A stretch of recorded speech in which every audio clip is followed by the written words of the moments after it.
From pomp and pageantry to politics, U.S. President Donald Trump has told British Prime Minister Theresa May that the U.S. will do a fair trade deal with the U.K. after Brexit. And both leaders are holding talks on day 2 of Mr. Trump's state visit to the UK and are expected to address the media this hour. Tonight, Mr. Trump will attend a dinner at the U.S. ambassador's residence, and dinner guests may include Brexit leaders such as Boris Johnson, considered a favorite to succeed Mrs. May as Prime Minister when she steps down in a matter of days. But beyond the royal red carpet, it's been a different reception for the U.S. president. Mass protests are expected across London today in what's been billed as a carnival of resistance against him. And for more, let's cross over to Ollie Barrett in London. So, Ollie, Mrs. May steps down on Friday officially. Can we expect any substantial plans to be ironed out during Mr. Trump's visit?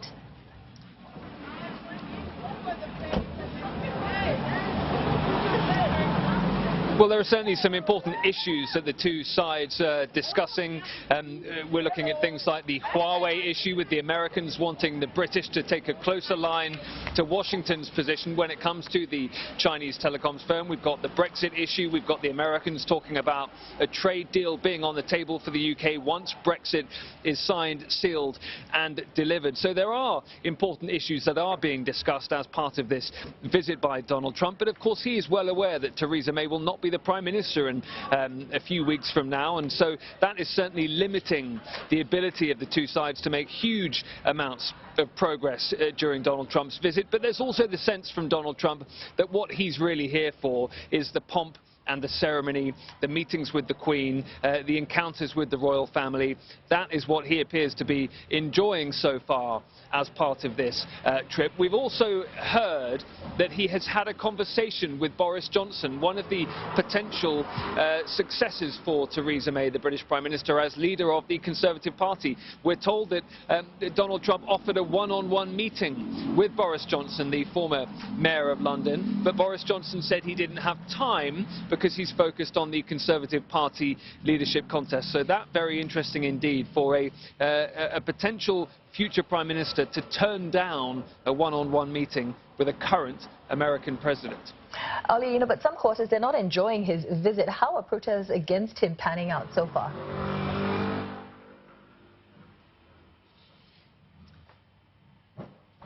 Yeah, well, we are in Trafalgar Square right now, which is where these protests began earlier today. Well over 1,000 people were here. They then moved off down Whitehall past Downing Street as Theresa May and Donald Trump were holding talks. There are a lot of people who do not want Donald Trump to be here in the UK and certainly don't feel that he should have been extended this invitation for a state visit. We should also say that there are counter-protests going on. There are people in smaller numbers demonstrating in favour of the American president being here in the United Kingdom. But it's a controversial visit indeed. Not all American presidents are extended this honour, and many critics of Theresa May believe she did so too rapidly when he entered the White House, and it's now made it a slightly awkward trip for her, given that, as we were discussing, she is not going to be in office very much longer. All right, thanks for the update. Ollie Barrett speaking to us from London.